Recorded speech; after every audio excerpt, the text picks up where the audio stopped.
Hi guys, so hari ni kita nak belajar new thing and welcome about to the lesson. Lupa nak welcome korang. So kita nak belajar pasal new thing dan dia adalah pasal gases exchange. Wow. So apa yang kita nak tahu adalah when we talk about gases exchange, kita tahu pasal diri kita sendiri lah. Kita nak exchange what ni kan? Okay, first you take in oxygen. So without oxygen you akan mati. So you wanted to know how this oxygen is being transported. Satu. Yang kedua, you need to know that your body, when you have the oxygen tadi, you akan hasilkan 38 ATPs and dalam masa yang sama, to have that 38 ATPs ni, banyak kali juga you undergo decarboxylation, whereby it means that you hasilkan carbon dioxide. So if this carbon dioxide is not transported out from your body, you can die. Why? Sebab carbon dioxide itself actually can larut dalam air and it become acidic. Okay, it will make your badan become acidic. So as we know dalam chapter sebelum ni kan, dalam biocatalysis, acidity juga memain peranan dalam you punya metabolic of the body. Okay, enzyme boleh affected due to high acidity and everything.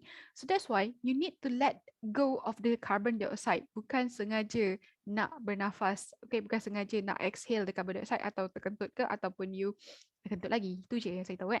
Lepas tu atau memang sajalah nak bagi keluar, nak bagi kepada plant pula kan. So anyway, we wanted to know how you transport in oxygen and how you transport out the carbon dioxide. So that would be, kita akan belajar pasal macam mana dia diffuse, siapakah pigment-pigment dia, dan juga awak akan belajar mechanical badan kita. Okay, macam mana badan kita actually inhale dengan exhale. What actually main peranan yang menyebabkan your ribs can expand and your ribs can shrink. So itu kejap lagi. So before that, kita tengok oxygen dulu. Okay, oxygen and also carbon dioxide yang paling best sikit carbon dioxide lah. Okay, sebab dia banyak sekaligus dalam badan kan. Bila setiap kali kita buat kita punya respiration tu, banyak carbon dioxide dihasilkan. Jadi kita kena cepat-cepat keluarkan dia. Kalau kita lambat, habis. So anyway, first go to the oxygen lah. Without the oxygen, you mati kan. So kita tengok dekat oxygen ni, apa yang akan angkut dia, macam yang kita dah belajar, dia adalah red blood cell. Okay, red blood cell. So this cell bertanggungjawab untuk angkut oksigen, tapi kenapa dia boleh efficiently angkut oksigen? So dia actually ada satu pigment yang dinamakan sebagai hemoglobin. Oh, I forgot to tell you guys as well yang badan kita ni sebenarnya sentiasa berada dalam cecair. Okay, dia ada bendalir dalam badan kita sebab actually this bendalir will help this oxygen and carbon dioxide to diffuse better.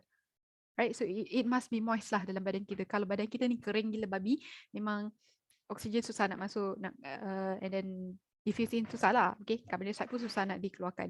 So anyway, dalam red blood cell, they contain hemoglobin, and ini satu kesalahfahaman yang misconception yang selalu berlaku lah. Diorang ingatkan, student ingatkan red blood cell ni cuma ada 4 hemoglobin. Okay, so that is not true. Dalam red blood cell, in the cell actually have thousand, million, many. So many. Like drop my money. Dropping all my money. Gitulah. So banyak gila hemoglobin ni, dan yang sebab misconception yang saya selalu jumpa lah sebelum ni, dia orang kata dekat red blood cell tu cuma ada 4 je hemoglobin. Okay, bukan. Sebenarnya yang 4 tu apa? Yang 4 tu adalah hemoglobin ni sendiri, dia ada 4 subunit. Okay, hemoglobin ni. Setiap satu yang kecil ni, hemoglobin ni. Baik, I have to write it back. So setiap satu yang kecil ni, yang banyak-banyak thousand ni, saya ambil satu saja. Setiap satu hemoglobin ni dia ada 4 subunit. Subunit dia terdiri daripada 2 alpha chain dan 2 beta chain. Okay, subunit dia adalah dalam bentuk polypeptide. So ni semua polypeptide lah.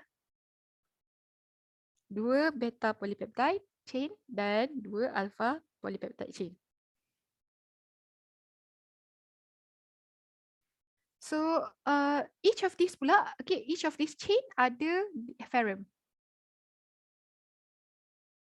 So dengan kata lain, kita ada 4 ferrum per setiap hemoglobin. Ferrum ni yang akan bertanggungjawab untuk ikat dengan oksigen. Okay, dia yang akan bertanggungjawab untuk ikat oksigen tu. So dalam satu red blood cell, it can contain thousand of oxygen. Sebab ada, bukan thousand lah, billion kan. Sebab ada banyak gila hemoglobin dekat dalam satu red blood cell. The red blood cell is just a cell dan bertanggungjawab dalam mengangkut this these pigments as well lah untuk bawa ada oksigen. But siapa sebenarnya yang pegang oksigen tu? Yang pegang oksigen tu adalah hemoglobin. Dan setiap hemoglobin memiliki 4 subunit, di mana setiap 4 subunit tu ada prosthetic group yang dipanggil sebagai prosthetic group. Prostitute benda dah ni. Ni lah dia ada this group metal ion ni yang akan memegangkan the oksigen ni, right? So satu hemoglobin boleh pegang sampai 4 molekul of oksigen. Okay, molekul of oksigen bukan bukan atom molekul. Kalau atom ada 8 lah macam tu. Okay, so oksigen itulah yang akan dibawa bersama-sama darah awak, dia akan pergi ke semua tempat. Alright, so sekejap tengok nota ada tak apa lagi benda yang nak cakap. Ni ni rupa dia, hemoglobin tersebut dia ada 4 subunit dan dia dalam satu saja, okay, dalam like satu ni mungkin ada banyak. Okay, satu red blood cell ni ada banyak. Dia bukan macam satu subunit ni adalah satu dekat sini, dia satu kat sini, satu kat sini, satu kat sini membentuk satu RBC. Bukan. Okay, bukan. Red blood cell boleh contain banyak sangat dengan this pigment, and each of these pigment have 4 subunits, subunit 1, subunit 2, subunit 3, subunit 4, and each of them have ferrum. Okay, and this ferrum akan ikat dengan oksigen. Macam inilah, dia akan ikat dengan oksigen. So that's why color dia, kita panggil ni oxygenated, dia jadi red color. Tapi kalau dia deoxygenated, tak ada oksigen, dia jadi red color, dark red color. Okay, darker red. Alright, so satu lagi benda yang penting untuk kita tahu pasal the hemoglobin. Hemoglobin juga dia punya act dia. Okay, dia juga bertanggungjawab untuk act as buffer. What is that? What is the buffer thing ni? So buffer ni macam dia penyeimbang. Okay, dia penyeimbang. Apa yang akan terjadi adalah this hemoglobin also can bind dengan H+. Okay, dia boleh react dengan H+, bind dengan H+, yang menyebabkan H+ ni kan kalau tinggi kan dia jadi acidic kan. So bila dia bind dengan H+ ni, dia akan menyebabkan H+ kurang lah. So dia akan jadi stabil balik. Instead of too acidic, dia akan jadi stable balik. So, alright. So pasal yang oksigen, ini je yang penting to me. To me, kau. Yang lain banyak lagi ni. Kena baca kan? So to me, inilah yang penting, misconception yang saya selalu nampak. Ingat kan, the hemoglobin ada 4 je. Tak hemoglobin boleh ada banyak dekat dalam red blood cell. Cuma ingat apa yang 4 tu adalah 4 subunit of the hemoglobin, and each of them can carry satu oksigen dekat ferrum dia. Okay, so dia boleh carry 4 molekul of oksigen per hemoglobin. Right, and then bersama-sama dengan darah yang dipam oleh jantung awak, kita akan belajar nanti macam mana jantung mengepam. So dipamkan ke seluruh badan awak. So yeah. Okay. Satu lagi juga yang penting lah dekat sini, dia kata characteristic of hemoglobin as respiratory pigment. So dipanggil sebagai pigment. So apa karakteristik dia? Antara yang paling penting awak kena tahu adalah perkataan affinity. So affinity bukan infinity, macam lagu I Loving You for Infinity. Allah, teruknya aku nyanyi. So affinity is about attraction lah, dia punya kesukaan dia terhadap suatu benda tu. So kalau saya cakap it have high affinity to oxygen, bermaksud dia sangat-sangat nak ambil oksigen tu. Kalau dia ada low affinity to oxygen, dia akan sangat-sangat tak nak ambil oksigen tu. Okay, so this respiratory pigment, the hemoglobin, actually dia depend dalam keadaan acidic, dia akan decrease dia punya affinity toward oxygen. Okay, dia depend kepada pH. So kalau pH rendah, pH tinggi, pH rendah, which is acidic, H+ banyak, so dia akan reduce dia punya affinity to oxygen. Tapi kalau pH tinggi, di mana H+ kurang ataupun OH yang banyak kan, H+ kurang lah, yang lebih senang nampak sikit nanti. And then dia akan have higher affinity to oxygen. Right? Itu satu. Satu lagi dekat sini, daripada apa yang dia cakap ni, effective respiratory pigment is due to high affinity to oxygen. So kalau partial pressure of oxygen, okay, ni gunakan partial pressure pula, condition dia. of oksigen tinggi. So kita boleh bayangkan lah, banyak gila oksigen kan, confirm dia akan jadi macam, wah sukanya aku dekat oksigen. So dia akan have high affinity to oxygen.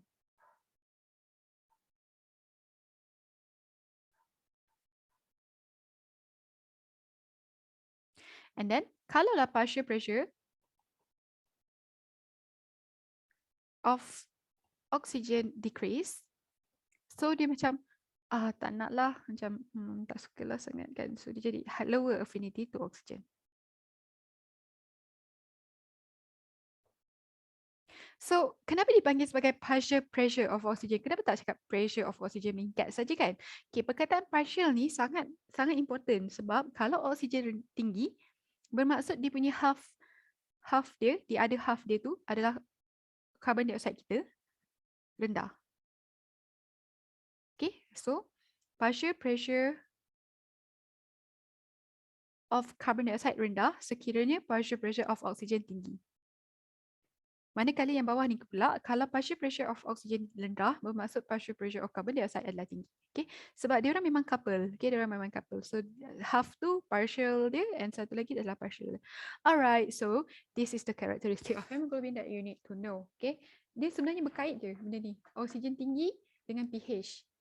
Oksigen rendah, carbon dioxide tinggi dengan pH. Dia ada berkait je nanti. Okay? So that's all about the oxygen yang I wanted to talk about. Now kita boleh masuk kepada the next one, which is describe the 3 ways of carbon dioxide transport from respiring lung. Ni Nadia. Describe 3 ways of carbon dioxide transport from respiring tissue to lung. Okay. So kita ada 3 cara, right? So ni nak masuk macam chapter baru sikit lah, right? So ni tadi oxygen transportation. Now kita nak tengok carbon dioxide punya pula transportation, right? So untuk carbon dioxide punya transportation, dia ada 3 cara. Cara yang pertama adalah yang through the hemoglobin. Okay, melalui hemoglobin. Again, hemoglobin adalah yang banyak-banyak titik-titik dekat dalam red blood cell. Okay, bukan dalam red blood cell, dia dalam pigment ni sendiri, hemoglobin tu sendiri. Okay, so you boleh tengok kat sini. Yang ni adalah, saya highlightkan, HB. Okay, dia punya singkatan dia letak HB lah, hemoglobin. Okay, and then ada lagi cara lain. Cara lain adalah dia melalui the plasma. Okay, plasma apa yang panggil? Sekejap. Dissolve je. Yes, blood plasma. Dissolve je. Dissolve in blood plasma. Plasma ni adalah macam bila you pergi jumpa doktor kan, dia ambil darah daripada you and then dia buat dia punya proses tu yang dia boleh nampak ada red blood cell dekat bawah, lepas tu ada cecair-cecair dekat dalam you punya darah ni sebenarnya. Okay, which mean darah you bukanlah completely merah macam tu je kan, dia actually terdiri daripada komponen-komponen lain as well. So blood plasma ni adalah all the komponen lain tu, right? All the komponen, dia cecair lah, dia cecair in there. Okay, and then last kali adalah through carbonic acid, carbonic ion. Okay, so this one, formation of bicarbonate. Oh my god, bicarbonate ion. Okay, so I'm gonna write that down je, bicarbonate ion saja supaya macam tak adalah serabut sangat dalam tulisan ni. Okay, so the one yang paling effective would be this one, bicarbonate ion. Dan kalau you tengok dalam nota you pun dia bagi dekat sini around 70% dia punya effective dia. Dia punya banyak, berapa banyak. So dia paling efektif lah, berapa banyak carbon dioxide yang berjaya diangkut melalui this way adalah 70%. So kira bermaksud dia sangat efektif. Okay, sangat-sangat. Yelah, bila banyak kan. Macam ada banyak makanan and then korang paling suka makan ayam. Itu bermakna ayam adalah yang paling sedap ataupun paling efektif dalam menarik minat korang. Okay, that's why lah 70%. So 70% here. And then yang dissolve dalam blood plasma ni only 7% saja, paling sikit, paling less effective. Tapi dia punya mekanisme lebih kurang sama dengan yang 70% ni. Cuma ada satu benda yang menyebabkan bicarbonate ni lebih laju. Alright?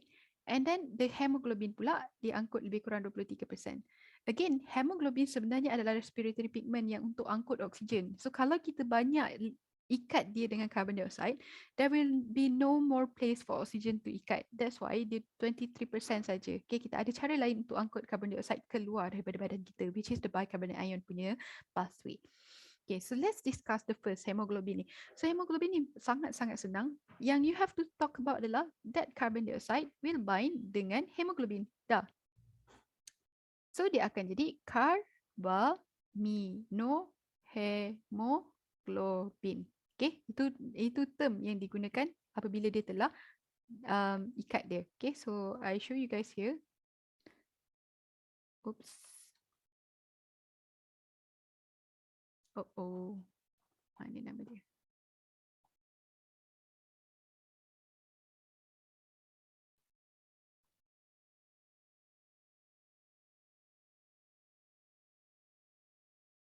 Where is it? Ni, to form carbaminohemoglobin. So, apa yang berlaku adalah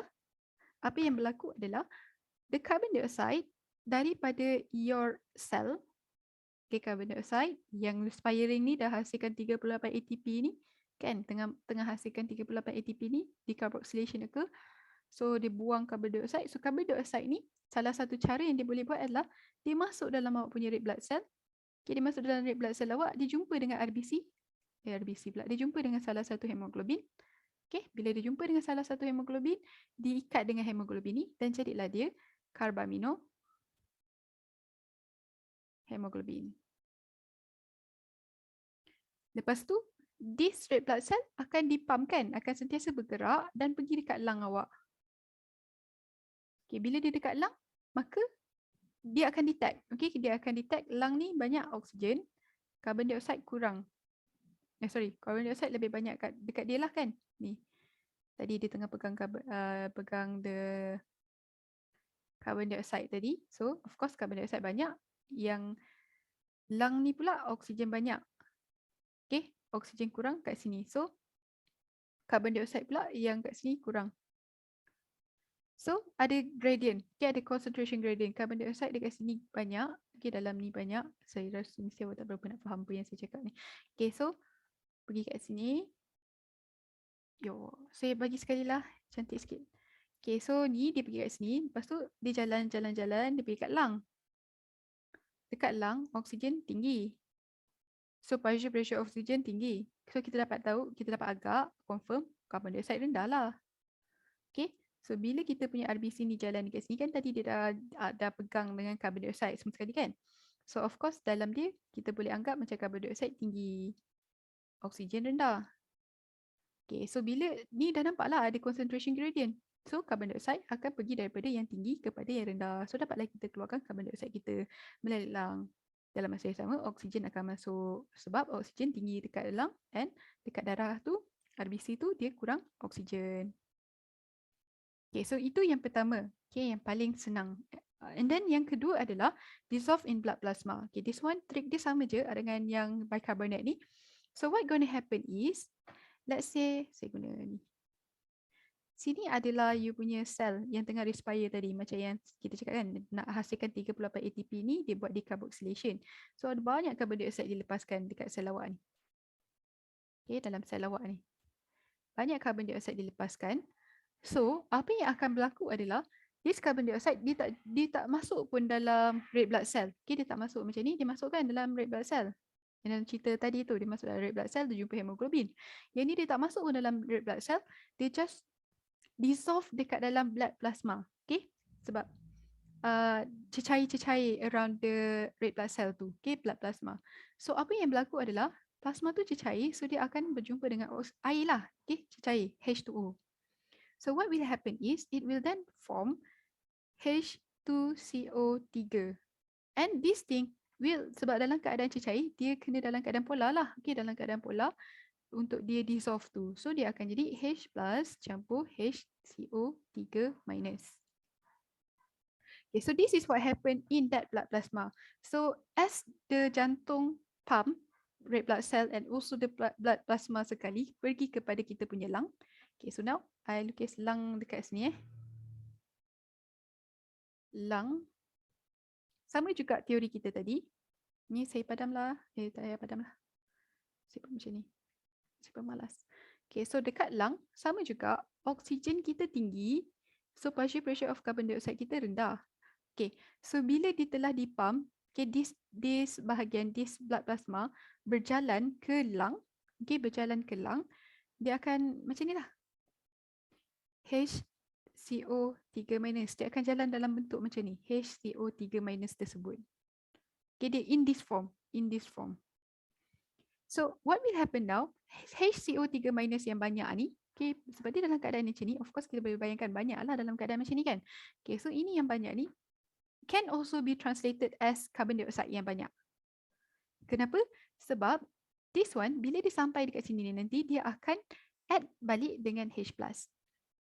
Hence, dia akan jadi semula HCO3. H2CO3 dan dia boleh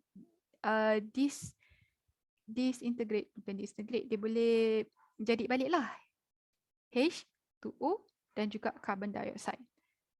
So, concentration of carbon dioxide akan meningkat. Okay, sebab dia berkadar langsung kan. Ni banyak, ni akan jadi banyak, ni akan banyak, ni akan banyak. So, carbon dioxide tinggi. Kat sini pula, dekat lung ni tadi pula, carbon dioxide dia rendah. So, now, dia bolehlah bertukar tempat. Okay, oksigen pula yang akan masuk kat kita. Sebab oksigen kurang. Kat sini oksigen rendah. So that is how dia buat benda ni. Alright, untuk yang bicarbonate ion pula. Okay, so bicarbonate ion saya gunakan color hijau. I don't like hijau. Yes, blue. So, what happened is, dekat dalam bicarbonate ion ni, sama lebih kurang dengan yang dissolved blood plasma ni, cuma apa yang terjadi adalah, let's say ini adalah sel awak yang tengah respiring. Okay, respiring maka dia buat the ATP tu kan. So dia hasilkan a lot of carbon dioxide. Dia hasilkan a lot of carbon dioxide sebab proses decarboxylation dalam Krebs cycle, link reaction, lepas tu dalam glycolysis pun ada kan. So dia banyak carbon dioxide and this carbon dioxide akan being released from that cell pergi kepada kita punya blood plasma. Dekat dalam blood plasma, dia jalan lagi sampai dia masuk ke dalam red blood cell. Okay, so dia terus masuk ke dalam red blood cell. So as if macam yang karbaminohemoglobin ni lah kan, dia masuk dekat dalam red blood cell. However, the difference is dia tidak pergi kepada hemoglobin sebab hemoglobin probably tengah pegang oksigen time ni. Okay, tengah pegang oksigen time ni. So dia tak pergi kat situ. Apa yang dia buat adalah actually bila carbon dioxide ni masuk, saya buat besar sikit masuk dekat dalam the red blood cell. Macam ni merah kot, cantik sikit. Okay, this red blood cell, color dia merah. Tu sel biasa, color dia biru. Okay, so bila dia masuk dekat dalam ni, dia akan jumpa air juga actually dekat dalam ni. Okay, ada cecair juga dekat dalam ni. So apa yang akan berlaku adalah carbon dioxide ni akan bertemu dengan H2O, hence dia akan jadi H2CO3. Dan akhirnya dia akan boleh dissociate into H+ dan juga HCO3 minus. Right? See, it is just the same as this one.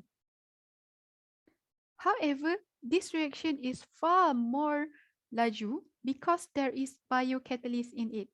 Okay, dia ada enzim yang dinamakan sebagai carbonic anhydrase. Inside the red blood cell, okay, carbonic anhydrase ni berada dekat dalam red blood cell that catalyze this formation. Okay, this formation ni, carbon dioxide campur air jadi H2CO3 dan dissociate to H+ and HCO3 minus. So, the HCO3 minus ni akan dikeluarkan, okay, akan dikeluarkan HCO3 minus. Dia tak bawa dalam ni sebab kalau kita bawa dekat dalam kita punya red blood cell, so nanti susah, dia akan ganggu sikit kita punya nak angkut oksigen tu. So dikeluarkan. Sebab in the end of the day dia akan diangkut bersama-sama juga. Okay, this portion akan diangkut bersama-sama dalam you punya salur darah tu. Okay, nanti dia akan bergerak sendiri ke the lung. So, I tunjuk dululah lung Okay, sama juga lung macam tadi. Oksigen tinggi. Kalau oksigen tinggi, maksudnya carbon dioxide rendah. So, ini akan jalan gede-gede. Dan dia pergi kat sini, HCO3 minus. Alright. So, dia dapat detect carbon dioxide rendah kat sini, dia banyak pula kat sini kan. So dia akan keluar ke sini. So macam mana dia nak keluar? Kalau dia ikut yang macam tadi ni kat sini, dia akan jadi lambat. So nak cepat macam ni, dia masuk balik dekat dalam red blood cell kita. Okay, dia masuk dalam red blood cell HCO3 minus, dia akan jumpa balik dengan H plus, and then dia akan jadi H2CO3, and then dia akan jadi H2O, H2O, dan juga carbon dioxide. So carbon dioxide boleh masuk sini, oksigen dah boleh buat yang sepatutnya lah kan. Kita nak tengok carbon dioxide je kan. So kita tengok carbon dioxide dulu. So kenapa dia boleh cepat kalau masuk dekat dalam red blood cell? Again, sama juga sebab dia ada enzim ni, carbonic anhydrase.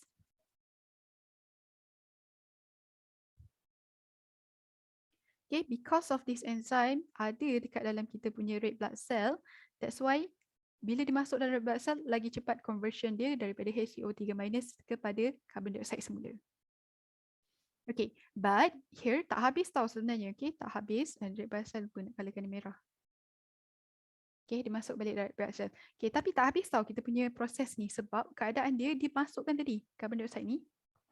Okay, carbon dioxide ni dia masuk dekat dalam the red blood cell. Okay, so ini bila dia dah ubah menjadi HCO3 minus dan H plus, dia dah berubah menjadi ion. Hence, it makes that inside of this, kalau dia keluar, okay, dia keluar ni, memang dia keluar kan? Ini bermakna the red blood cell will have less negative ion. Okay, dia akan jadi tak stabil sebab negative ion keluar daripada dia. So macam mana kita nak stabilkan balik? Kita akan masukkan, okay, cara dia adalah badan akan masukkan Cl minus. This is known as chloride shift. Okay, again, kenapa ini berlaku? Sebab this red blood cell dah ambil carbon dioxide dah jadi H plus and juga HCO3 minus. It is supposed to stay inside tapi dia keluar pula. So bila dia keluar dia jadi tak stable sebab dia kehilangan negative ion. So dia nak stablekan, dia kena ganti dengan negative ion lain. So that negative ion would be the chloride ion. And this is bila chloride ion masuk ke dalam, ini dipanggil sebagai chloride shift. Right? Kalau tak, dia akan jadi more negative, more positive inside, more negative outside. So dia akan jadi macam polar pula.